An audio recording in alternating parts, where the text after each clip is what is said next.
Good morning, students. Once again, we are in geography class. Welcome you all. Love you all, students. आज हम लोग चर्चा करेंगे correlation of geography with other subjects. एक class में मैंने इसका इंट्रो आप लोगों को दिया था, आप लोगों को इसका परिचय देते हुए मैंने ये बताया था आप लोगों को स्टूडेंट्स की ज्योग्राफी का अदर सब्जेक्ट्स के साथ जो कोरिलेशन है, सहसंबंध है, वो कितना आवश्यक है, इसके बारे में हम लोगों ने चर्चा की थी। हम लोगों ने चर्चा इस पर यह भी की थी कि सहसंबंध किसे कहते हैं, और हम लोगों ने यह भी चर्चा की थी कि सहसंबंध क्यों ज़रूरी है। यह भी हम लोगों ने चर्चा की थी कि सहसंबंध किस प्रकार होता है। इस तरह से इतनी चर्चाएं हम लोगों ने की थी। आज हम लोग जो चर्चा करने जा रहे हैं वो ये करने जा रहे हैं कि कितने प्रकार के सहसंबंध हो सकते हैं। सहसंबंध कितने प्रकार के हो सकते हैं, the types of correlation. Okay, तो टाइप्स ऑफ कोरिलेशन के बारे में हम लोग चर्चा करेंगे। चलिए हम लोग इसके बारे में थोड़ा डिटेल से देखते हैं कि कितने टाइप्स के कोरिलेशन हो सकते हैं। ये इस पीडीएफ को आप जरा ध्यान से देखिए, इस स्लाइड को आप थोड़ा ध्यान से देखिए। इसमें है कोरिलेशन 3 प्रकार के हैं। स्टूडेंट्स, आपके सामने ये स्लाइड है, आप इसको ध्यान से देखिएगा। 3 प्रकार के कोरिलेशन हैं। ये 3 प्रकार हैं, इंट्रा, इंटर, एक्स्ट्रा।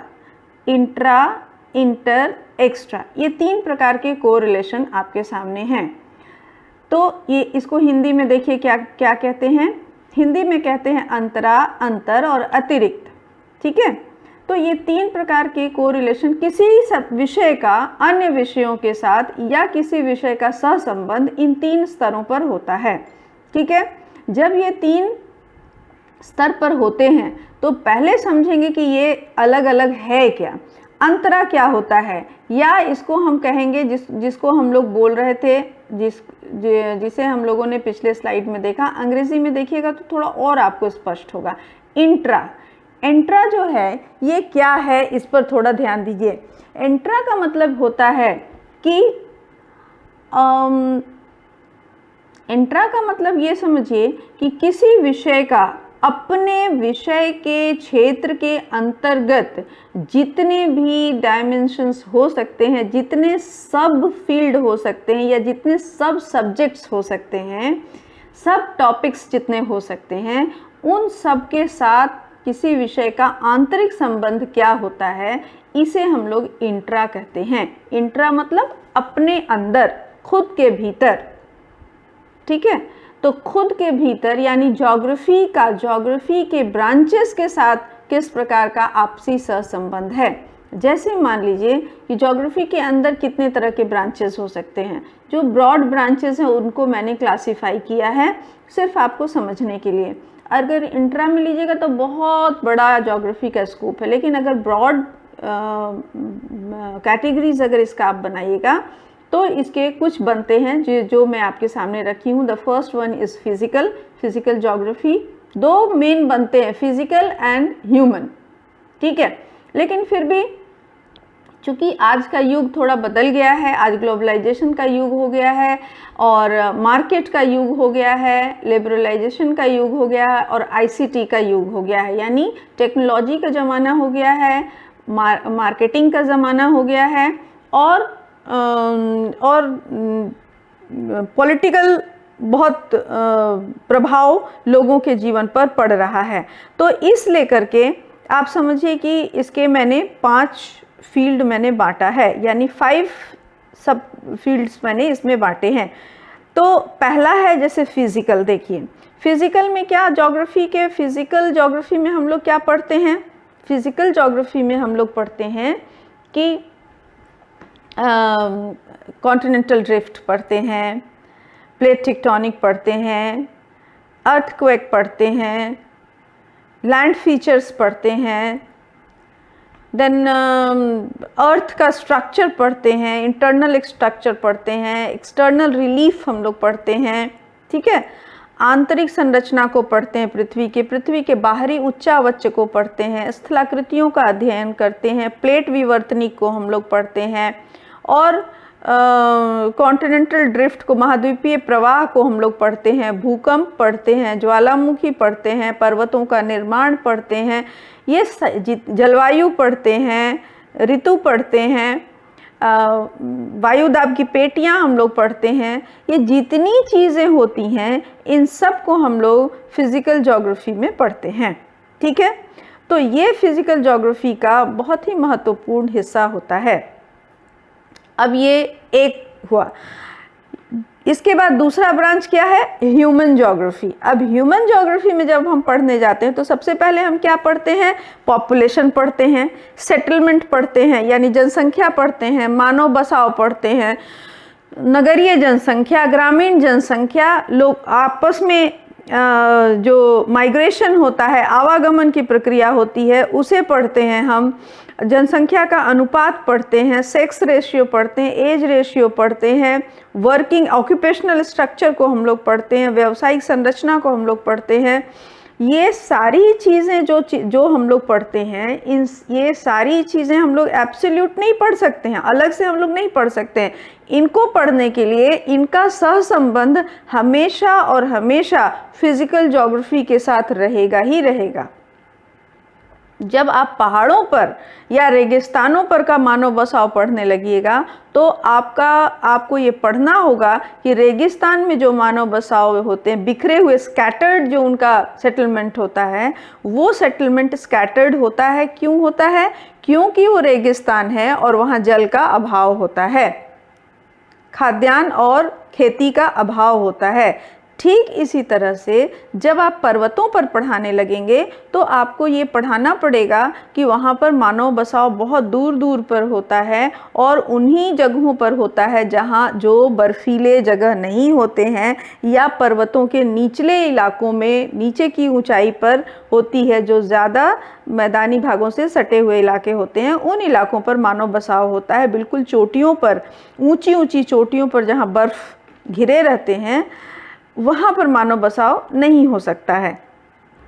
तो अब इसके लिए हमको क्या पढ़ना पड़ेगा? फिजिकल ज्योग्राफी भी हमको पढ़नी पड़ेगी कि वहाँ की जलवायु कैसी है, वहाँ जल की उपलब्धता कैसी है, वहाँ पर किस प्रकार का ढाल का अनुपात क्या है, ये सारी चीज़ें हम वहाँ पर पढ़ने लगते हैं।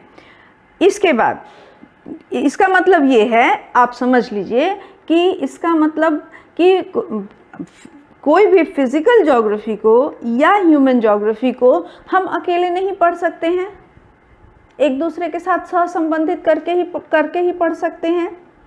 ठीक इसी तरह से इकोनॉमिक ज्योग्राफी को लेकर के आइए। अब इकोनॉमिक ज्योग्राफी हम किस प्रकार पढ़ सकते हैं? इकोनॉमिक में आप जानते हैं इकोनॉमी का दो बहुत ही महत्वपूर्ण शब्द होते हैं या तथ्य होते हैं। पहला है उत्पादन और दूसरा है वितरण, और इसके बीच की एक प्रक्रिया होती है बाजार, मार्केटिंग यानी खरीद फरोख्त, और आयात निर्यात। ये दो प्रक्रियाएं होती हैं। तो उत्पादन से वितरण में परिवर्तन होने के लिए इनका बाजारीकरण और इनका आयात निर्यात, ये दो प्रक्रियाएं आवश्यक प्रक्रियाएं होती हैं। और यही 3-4 बातें जो हैं वो पूरे इकोनॉमिक्स के आधार तत्व होते हैं। तो जब हम इकोनॉमिक ज्योग्राफी पढ़ने चलेंगे तो हमको ये इस बात का इसका सहसंबंध हमको पता करना पड़ेगा कि कहाँ एग्रीकल्चर हो रहा है। जहाँ एग्रीकल्चर या इंडस्ट्रियल प्रोडक्शन हो रहा है, वो इंडस्ट्रियल प्रोडक्शन या इंडस्ट्रीज़ का इस्टेब्लिशमेंट या एग्रीकल्चरल प्रैक्टिसेस जहाँ पर हो रहे हैं, यानी खेती बाड़ी जहाँ हो रहा है और जहाँ पर औद्योगिक उत्पादन हो रहा है, वो औद्योगिक उत्पादन कहाँ है, उसकी बनावट कैसी है, वहाँ पर रॉ मटेरियल कहाँ से आ रहे हैं, यानी कच्चा माल कहाँ से आ रहा है, वहाँ से मार्केट तक जाने का क्या प्रबंध है, किस प्रकार का उच्चावच है, किस प्रकार की जलवायु, ठीक है, किस प्रकार की जलवायु हो, ये सारी बातें पता करनी पड़ेंगी। तो कहने का अर्थ मेरा यह है कि कोई भी विषय अपने भीतर के उप विषयों के बीच में अंतर संबंध रखता है, तभी वह विषय अपने आप में एक संपूर्ण विषय या कंप्लीट विषय के रूप में जाना जाता है। यह सत्य है कि हर विषय के अंदर कुछ न कुछ, कोई ना कोई उसके उप विषय होते हैं और उन उप विषयों के मध्य एक अच्छा गहरा सह संबंध होता है। इसके विषय में हम लोग अगले स्लाइड में पढ़ेंगे। फिलहाल दूसरे की तरफ चलते हैं, हम लोग चलते हैं अंतरा के तरफ, अंतर के तरफ। अभी तो हमने अंतरा देखा, अब हम लोग अंतर के तरफ चलते हैं। अब अंतर सह संबंध क्या होता है? अंतर सह संबंध का मतलब होता है कि कोई एक विषय दूसरे विषय, अपने घेरे से बाहर आकर के दूसरे विषय के साथ क्या सहसंबंध बनाता है, इसको अंतर सहसंबंध हम लोग बोलते हैं, अंतर विषयी सहसंबंध बोलते हैं, इंटरडिसिप्लिनरी कोरिलेशन बोलते हैं। देखिए स्टूडेंट्स, अगर जब हम पहले चरण में कोरिलेशन की बात करते हैं तो कोरिलेशन मूलतः ये इंटरडिसिप्लिनरी ही समझा जाता है या अंतर विषयी ही समझा जाता है मोटे तौर से। लेकिन अगर हम सहसंबंध को बहुत डिटेल में किसी विषय का के सहसंबंध को जब हम पढ़ने जाते हैं तो हमको उसके खुद के अंतर के उप विषयों के अंतर्गत के सहसंबंध भी पढ़ने पड़ते हैं और साथ ही उससे बाहर निकल के दूसरे विषयों के साथ उसके सहसंबंध को भी पढ़ना पड़ता है। तो जब हम दूसरे विषय के साथ सहसंबंध पढ़ते हैं तो ये इसका मतलब ये हुआ कि वह, जैसे भूगोल है वो इतिहास के साथ अपना सहसंबंध बनाता है, फिर इकोनॉमिक्स के साथ अपना सहसंबंध बनाता है, नागरिक शास्त्र के साथ, भौतिक विज्ञान के साथ, रसायन विज्ञान के साथ, गणित के साथ, इन सब के साथ जो अपना सहसंबंध बनाता है तो इसको हम लोग बोलते हैं अंतर विषयी सहसंबंध, इंटरडिसिप्लिनरी कोरिलेशन, ठीक है, जिसको अंतर संबंध बोलते हैं या अंतर सहसंबंध बोलते हैं। और तीसरा है अतिरिक्त। अतिरिक्त का मतलब आप समझते हैं, एक्स्ट्रा। अब देखिए, जैसे जिसको कि एक विषय के तौर पर नहीं रखा गया है, अब जैसे एस्थेटिक्स, एस्थेटिक्स को कोई सब्जेक्ट के तौर पर स्कूल में नहीं पढ़ाया जाता है, पढ़ाया जाता है? नहीं पढ़ाया जाता है। इसी तरह से जीवन मूल्य, लाइफ वैल्यूज़, इसको भी किसी विषय की तरह नहीं पढ़ाया जाता है। ये सारे विषयों के साथ सहसंबंधित करके इन चीज़ों को बच्चों के अंदर डाला जाता है, बच्चे उसको आत्मसात करते हैं, इनकलकेट किया जाता है बच्चों के अंदर, ठीक है। कैरेक्टर बिल्डिंग यानी चरित्र निर्माण। ठीक इसी तरह से और देखिए, कला, दस्तकारी, संगीत, ये सारे ऐसे विषय हैं जिसके साथ कि आपका सीधा सहसंबंध नहीं है, लेकिन बिना इसके भी कोई विषय संपूर्ण अपने आप में नहीं होता है। समझ रहे हैं? जब हम, अब आप एक छोटा सा उदाहरण के तौर से समझिए कि जब हम ह्यूमन ज्योग्राफी पढ़ाने लगते हैं और वहाँ का व्यवसाय पढ़ाने लगते हैं तो हमको ये कहना पड़ता है कि मुंबई का एक बहुत बड़ा व्यवसाय जो है वो अभिनय में लगा हुआ है या फिल्म इंडस्ट्री में लगा हुआ है। फिल्म को एक इंडस्ट्री माना गया, फिल्म इंडस्ट्री में लगा हुआ है। तो ये क्या हुआ? ये कला का क्षेत्र हो गया, संगीत का क्षेत्र हो गया, और इनके साथ भी इकोनॉमिक ज्योग्राफी या ज्योग्राफी का अंतर संबंध है। बहुत से लोग माइग्रेट करते हैं और वो माइग्रेट करके कहाँ जाते हैं? मुंबई में जाते हैं। और होता है क्या? मुंबई का पॉपुलेशन बहुत बढ़ जाता है। अब माइग्रेशन के यानी कि लोगों के संचरण के कारण क्या है? वहाँ पर बहुत बड़ा आकर्षण है, अभिनय की दुनिया है, वहाँ पर फिल्म इंडस्ट्री है। तो इस लेकर के आप ये समझिए कि भूगोल का संबंध या किसी भी विषय का संबंध इन चीज़ों से भी होता है। एक और है पर्यावरण। पर्यावरण, संस्कृति एवं परंपरा, इन सब के साथ भी भूगोल का गहरा सहसंबंध है। इसके बारे में फिर हम लोग बाद में चर्चा करेंगे बारी बारी से। फिलहाल हम लोगों को ये समझने की बात थी कि सहसंबंध में अंतरा सहसंबंध किसे कहते हैं, अंतर सहसंबंध किसे कहते हैं, अतिरिक्त सहसंबंध किसे कहते हैं। अंतरा सहसंबंध एक विषय अपने भीतर स्थित अनेक उप विषयों के बीच जब सहसंबंध स्थापित करता है तो उसे अंतरा सहसंबंध कहते हैं। फिर से सुनिए, कोई विषय जब अपने भीतर के कई उपविषयों के बीच सहसंबंध स्थापित करता है तो उसको हम लोग अंतरा सहसंबंध कहते हैं। When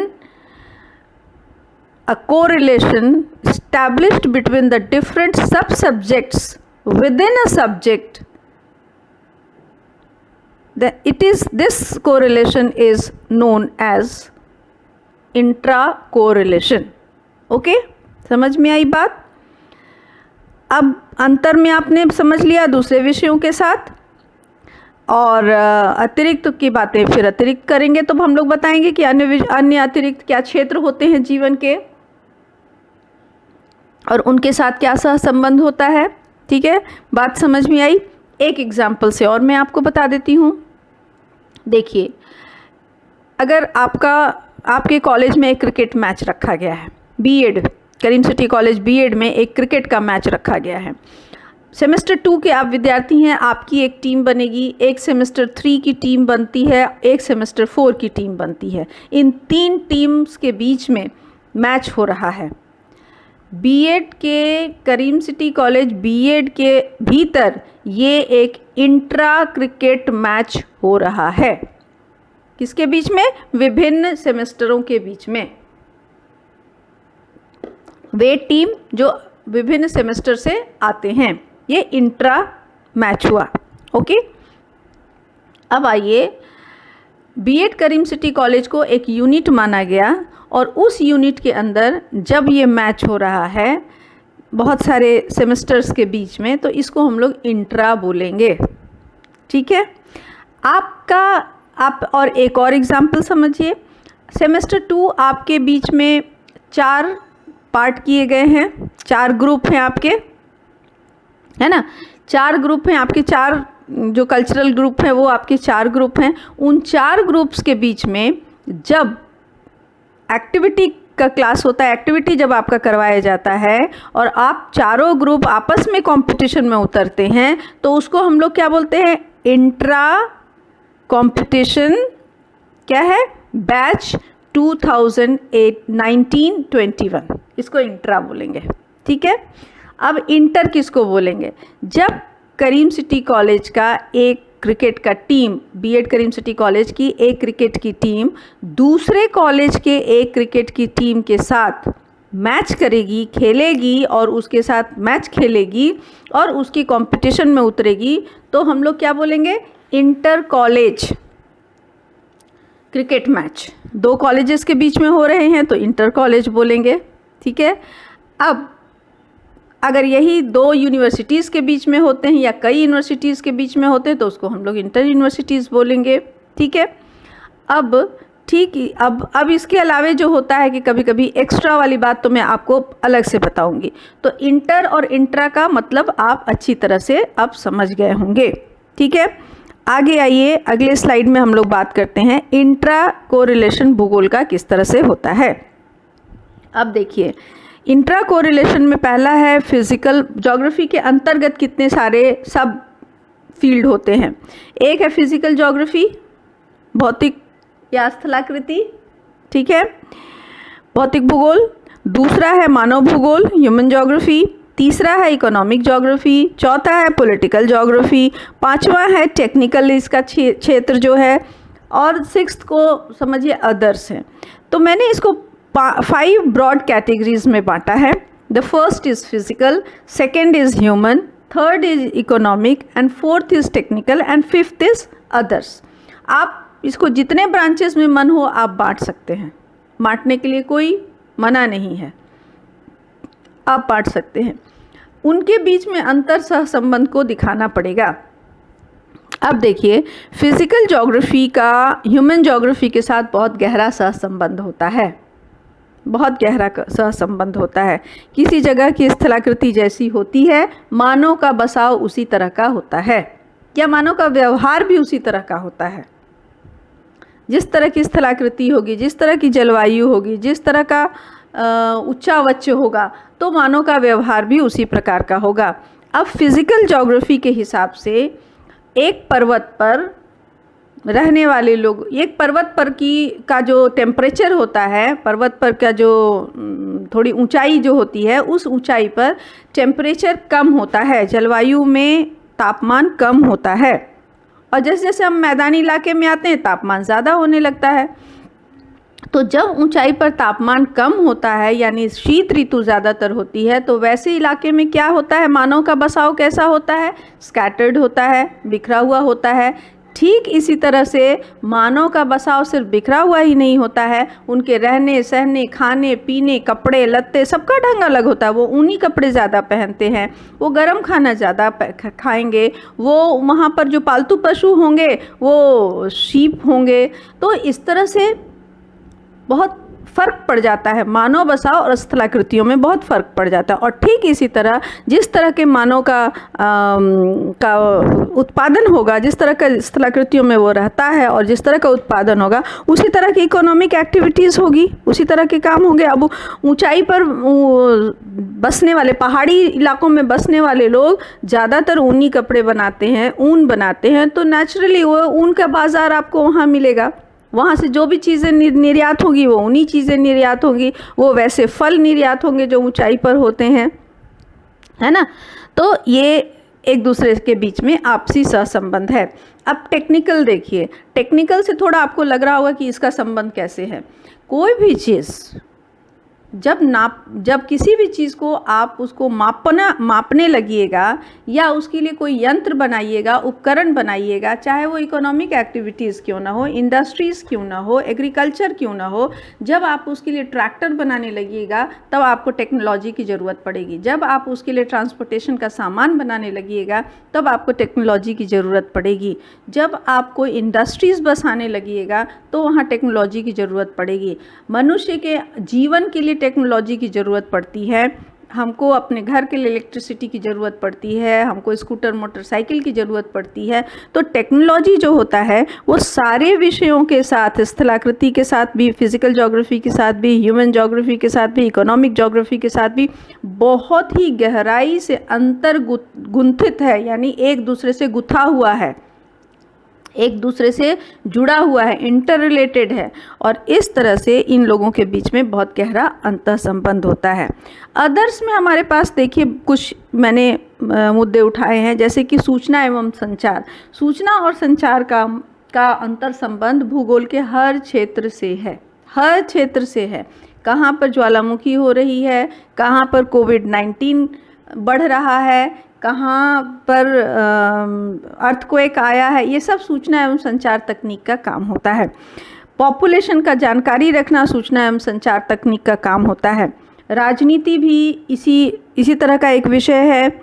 कला भी अदर सब्जेक्ट के तौर पर आएगा, जिसके साथ बहुत अंतरा संबंध होता है सभी विषयों का, सभी उप विषयों का। नीतिगत मुद्दे, जैसे मान लीजिए हरित क्रांति गवर्नमेंट ऑफ इंडिया ने एक हरित क्रांति की शुरुआत की थी और उस हरित क्रांति का संबंध भूगोल के साथ बहुत गहरा है। अब उस हरित क्रांति का संबंध भूगोल के साथ बहुत गहरा है। भूगोल के साथ उसका अंतर संबंध इतना गहरा है कि जितना एग्रीकल्चरल प्रैक्टिसेस हुए थे उस समय के, वो हरित क्रांति से जुड़े हुए थे। ये नीतिगत मुद्दा था, ये नीति थी गवर्नमेंट ऑफ इंडिया की।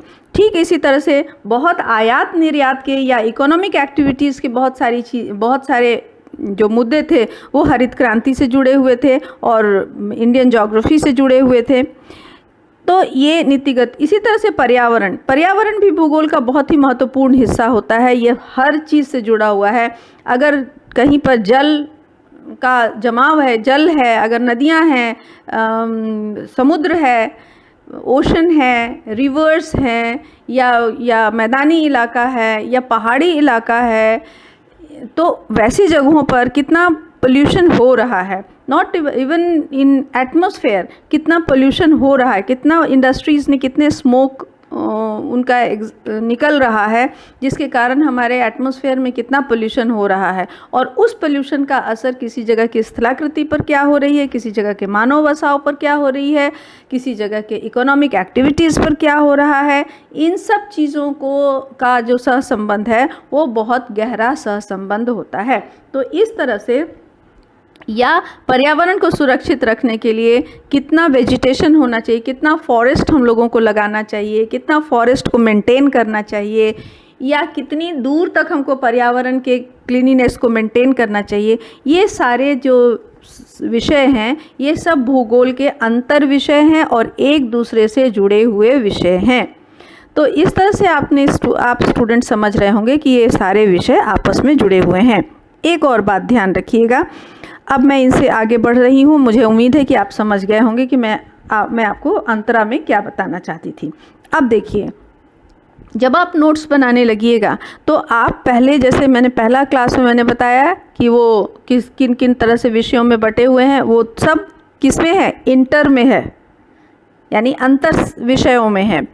सबसे पहले आप नोट्स बनाइएगा तो पहले लिखिएगा सहसंबंध किसे कहते हैं, ठीक है। फिर आप अगले पैराग्राफ में लिखिएगा कि भूगोल का सहसंबंध विश्व के सभी विषयों से है या निर्विवाद है। इसे आप अपने हिसाब से लिखिएगा। फिर अगला आप लिखिएगा कि सहसंबंध 3 प्रकार से देखे जा सकते हैं, इंट्रा, इंटर और एक्स्ट्रा, ठीक है। अब इन तीनों को आप बताइएगा, इंट्रा सहसंबंध क्या होता है, एक्स्ट्रा क्या होता है और इंटर क्या होता है। अब इंट्रा के जैसा मैंने आपको हायरार्की बना के दिया है वो हायरार्की आप ज़रूर बनाइएगा और इंट्रा को जैसे मैंने आपको ये पीडीएफ में दिया है, इस इंट्रा को इसी तरह से लिखिएगा। लेकिन जब आप लिखने लगिएगा तो आपस में ये आप लिख लिए और इसके बाद एक पैराग्राफ आप आपसी सहसंबंध के ऊपर उदाहरण देते हुए लिखिएगा, जैसा मैंने आपको समझाया है, ठीक है। तो मेरी ये राय है कि आप एक इतनी ही दूर तक, जितना दूर तक मैंने लेक्चर दिया है उतनी ही दूर तक का आप एक नोट्स बना करके मुझे व्हाट्सएप पर दिखाइए, ताकि मैं ये जज कर सकूं कि आप नोट्स सही बना रहे हैं या आप सही दिशा में जा रहे हैं। और अकॉर्डिंगली जैसी आपकी प्रस्तुति होगी, जैसा आपका नोट्स होगा, उस हिसाब से मैं अपने अगले क्लास की डिज़ाइनिंग करूँगी, ठीक है। उसी स्तर को देखते हुए, उसी आपकी समस्याओं को, आपकी खूबियों को देखते हुए मैं अगले क्लास की अपना डिज़ाइनिंग करूँगी और अपने अगले क्लास को शेप अप करूँगी। सो स्टूडेंट्स, मुझे उम्मीद है कि आप इस बात को संजीदगी से लेंगे और नोट्स बना करके मुझे जल्दी ही व्हाट्सएप पर दे देंगे, ठीक है। मैं कल तक का आपको समय देती हूँ, आप कल दे दीजिए, मैं परसों फिर इस पर इसी विषय पर अपना लेक्चर लेकर के आऊँगी और आपके नोट्स के आलोक में मैं लेक्चर दूंगी in the light of your notes. Okay, so all the best students. आज का क्लास इतना ही, फिर हम लोग मिलते हैं कल। नहीं, कल आपको नोट्स बनाने के लिए समय दे रही हूँ, कल के बाद आपसे मिलती हूँ आपके नोट्स को देखने के बाद। So all the best everybody, bye bye. आज के लिए इतना ही। Once again love you all students, bye bye.